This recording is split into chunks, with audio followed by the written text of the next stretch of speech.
Hi guys, I'm Adam Wilborn from WhatCulture. And I'm Andy Murray from WhatCulture. And this is the news. This is indeed the news. So the big story coming out of last night's Monday Night Raw is WrestleMania 35. The women will main event the show for the first time ever. Historic, first time ever, historic WWE. But it won't be Becky Lynch versus Ronda Rousey. Oh no, no, no, no. The current situation is that we now have Ronda Rousey versus, shock of all shocks, what? Big Chaz Flair. Charlotte Flair, who is doing some fantastic work already on Twitter. She really is the best troll in the universe. But anyway, obviously, they're probably going to do the triple threat, right? That's probably how they're doing it, and this is just WWE's way of getting there. We don't actually think that it's going to just be Charlotte versus Ronda. We're not stupid, depending on the day of the week. So, this was all set up throughout the night. Becky was invited to Raw by the McMahons to apologise for basically beating them up the previous week.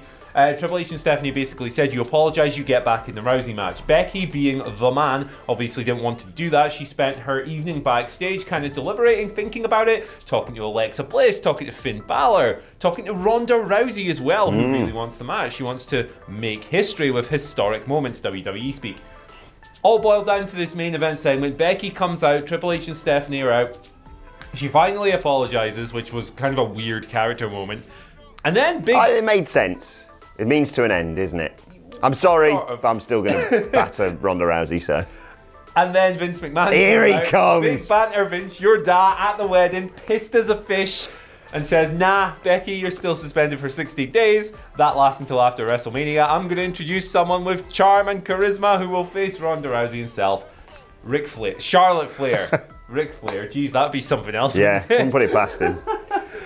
But this went over like a wet fart in the building. It has gone over significantly better in the WhatCulture office. I love it. I think if this is going to be a way to get to this triple threat, I think it's the best way to do it. Look, I know a lot of people aren't happy about Charlotte Flair just sort of being inserted into it. Woo! But at the end of the day, as much as Ronda versus Becky is a clean, good head-to-head match, and you know, you'd argue that you want for the inaugural women's main event of WrestleMania, you want a one-on-one match. Having said all that, having discussed it with a lot of our colleagues, I think we're all in agreement that a triple threat, especially involving Charlotte Flair, would make for a better match, therefore a more memorable main event. And at the end of the day, as long as Becky leaves with the title, I don't really mind how we get there. I think a triple threat is probably the best match, and I think the best conclusion to WrestleMania is Becky either pinning or tapping Charlotte out, because that's a nice little full circle moment after SummerSlam last year when Charlotte was shoehorned in and left with the gold. I just wonder if perhaps Raw wasn't the best way to possibly execute that. The crowd were dead. It just kind of took the wind out of their sails when they did this whole thing. It didn't really get over. But, you know, a bit of trolling's all good and well every now and then. We'll see how it pans out. And if you're wondering how they're going to get there, we'll deal with that in the Q&A a little bit later on. But we'll move on next to a very interesting... click my fingers, I don't know why I keep doing that. Very interesting new story developing regarding Dave Bautista. Of course, all the speculation a few months ago was that it was going to be Batista versus Triple H at WrestleMania, and we all got very excited. Then Triple H got injured. But it is now being reported that Batista is sort of deciding between WWE and AEW, and he's said to be 50-50 on whether or not he's going to be at WrestleMania this year. Look, we made a lot of speculation about AEW pinching WWE stars, and everyone was like, well, none of this has happened yet, so... But this is the first prime example that they are going after some of WWE's big guns. Yeah, absolutely. This is big news. This, I believe this came from Ryan Satin of Pro Wrestling Sheet. Basically, I mean, it's Dave Bautista, man. Like, he's like a legitimate movie star now. Okay, he's not like Brad Pitt or Tom Cruise, but people know who this guy is now. He's a bigger star than he was when he left wrestling in the first place. WWE will likely, I'd imagine, want him to do the Triple H match, because Triple H is already back in the gym. He's been clanging and banging. He's been lifting and grifting and like clenching and benching. There we go. Yes. Very good. They could probably pull that off. Triple H is basically Lazarus who recovers from injuries really quickly. He's a beast. But the AEW thing is really interesting. Obviously, Dave Bautista is not going to come in and do a full-time wrestling schedule. He does movies now, and he's like 54. I think he's 52. No, he's 50. Whatever. Let us know in the comment section. I'm sure you will already. He's not going to come in and do a full-time wrestling gig. If he does come in, it'll be for a short program, maybe one match, maybe two matches. But my goodness, that would be one hell of a little draw for AEW, wouldn't it? Well, I think what's happening here is Dave Bautista is basically just using AEW. I don't think there's any intention really to go there. Like you said, I don't think there's any long-term plan, and he's got, you know, Hollywood contracts coming out of his ears. So I don't think he's going to be long for wrestling, and therefore I think he's arguably just using AEW and the fact that they've got the Khan's money behind them now to leverage a better contract offer from WWE, who are Scrooge McDucking in all of their money from new TV contracts and Saudi Arabia and what have you. I think he's still going to end up at WrestleMania, and I do hope that match against Triple H happens, because that little taster you got on SmackDown 1000 got me very excited. I quite like the idea of, you know, AEW actually being DuckTales, because Tony Khan could be Scrooge McDuck and the Young Bucks and Cody could be Huey, Dewey and Louie. Also, if he goes to AEW, how about Drax the Destroyer versus Chris Jericho's Clockwork Orange garb? That'd be funny. Anyway, that's really weird. Speaking of AEW, Double or Nothing, you know that little show that's happening in May? Rather popular, that. Yeah, it's doing all right. So, it's sold out. Oh. It's sold out before tickets went on general sale. Right. In under 30 minutes. 14,000 tickets gone under 30 minutes yesterday. That's mental.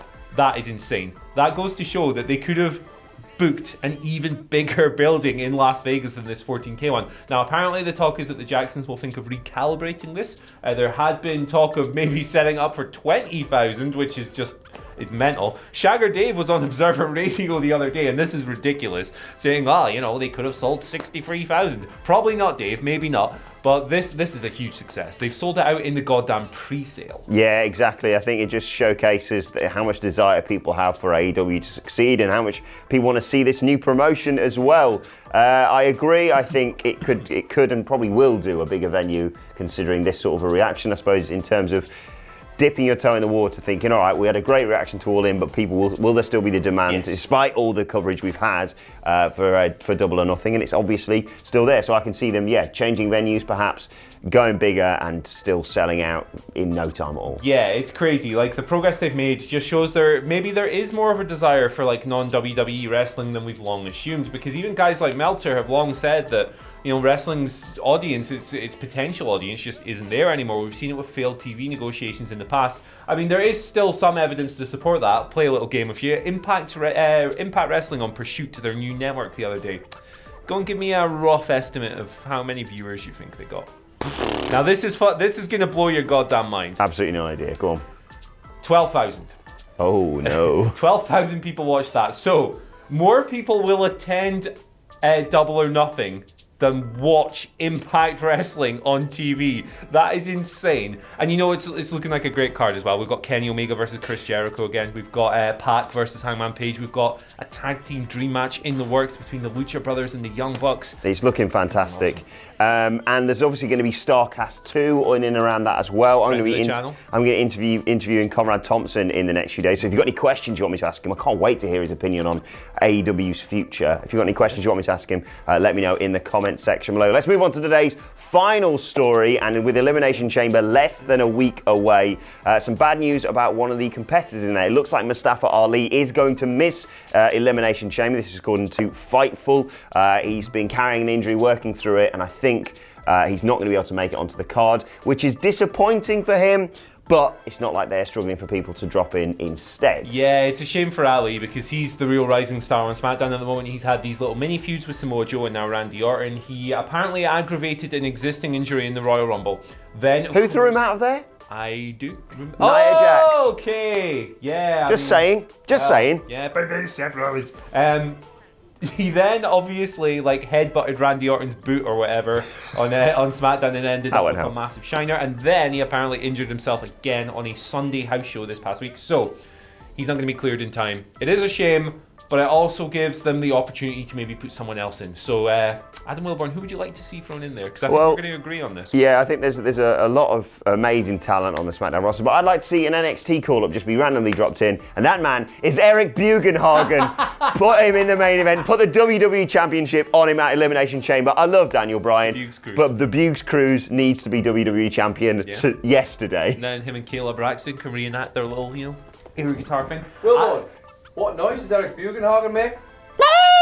Oh God! Good grief! Sorry. Never do that again. I was going to say Andrade. Oh yeah, that'd be good as well. You could have him. I think you could have him and Rey Mysterio wrestle on SmackDown. 4 minutes, simple. Andrade rolls him up, handful of tights, totally cheats him out of it, because that way you keep the heat for their big singles match, which they're going to have sometime soon. And you can put another rising star in Andrade in the match. Maybe have him eliminate someone big like AJ Styles. Put the bed in being. Exactly. I'd love to see that. I think Andrade would be ready-made for doing some big spots in the Elimination Chamber. All right, let's move on to your questions. Don't forget, you can always tweet them at us at WhatCultureWWE on Twitter. Let's start with Aditya Sridhar. I hope I've got your name right there. Saying, is this finally the revival of the Raw Tag Team division? Of course, we have new Raw Tag Team champions in the revival. They defeated Rude and Gable on Raw this week in a really, really enjoyable match, I thought. Yeah, good match. Obviously, Scott Dawson and what's his Twitter name at the moment? Dashiell Weird, whatever. They're the new Raw Tag Team champions, and I've kind of been the miserable bugger in the office this morning because I can't feel too enthusiastic. Here he goes. Here he goes. Obviously, love that my guys, the revival, the top guys, are the champions. That's fantastic. I love those guys, but I think the way that WWE have booked this division, particularly over the past few years on Raw, doesn't deserve any level of trust to say they'll rebuild it. Now, I would love to be proven wrong more than anything in the world. I would love for this to kickstart a proper revival of the tag team division. But this is a belt that a bloody 10-year-old held it less than a year ago, you know? It's the bloomin' B team had it for several months. The Lucha House Party are faffing around with these stupid handicap rules and pinatas and other gimmicky nonsense. I just don't see it. Lads, do you know how long it was that it's taken the revival to get the titles since they got absolutely ruined on Raw 25? How long? 1 year and 20 days. Gee whiz. Wow. Well, prior to that, I was quite the optimist. No, I'm giving them an opportunity. I'm hoping for the best here. I realise that you sort of said that as well. You're not saying that you hope it doesn't go well. Yeah. Look, I realise that we may have been suckered in here. The WWE have openly admitted that since the revival threatened to leave and asked for their, contracts to be cancelled and to go elsewhere, and we heard a lot of rumblings about a lot of tag teams not being happy, that WWE have said, all right, we'll sort that all out. I'm hoping this is the catalyst for more, but like you say, we'll have to wait and see on that. But for me, you keep the tag titles on the revival, and that's already a great way to start reviving that, because that match I really enjoyed, and it was the way the revival should have been wrestling tag team matches, or been allowed to, the length of time at least they should have been given, to just showcase what they're all about. We saw it all in NXT, and it was just the classic, they're very meticulous. They've established these new rules, well, not new rules, but the rules that they're really enforcing now in tag team wrestling, and it's just them getting around it and winning the titles. I hope that we do see a revival in tag team wrestling, but we'll have to wait and see on that one. Next question comes from Dina Emanuel. She says, now that the man has been taken out of the WrestleMania match with Rousey, how do you think she'll fight her way back in? It's kind of a weird one, isn't it? Because I don't think this is particularly the way that a lot of people expected it would go. We kind of thought that maybe the Rousey match would stay in place and they'd work Charlotte in rather than changing the match and then working Becky back in. So I think what they're going to do is play up the whole anti-authority thing and have her jump through hoop after hoop after hoop after goddamn hoop, like Vince McMahon would do to Stone Cold back in the day, because that's clearly what they're going for here. And maybe Becky will just accomplish so many things, she'll beat so many people, she'll jump through so many of these hoops that it'll be impossible to leave her out. So I think you're gonna. I have a different theory, which I think quite feasibly could happen, as much as I think that's probably what's going to happen, because at the end of the day it worked for Daniel Bryan when they were anti-authority, and look at the reaction he got. I know exactly what you're going to say.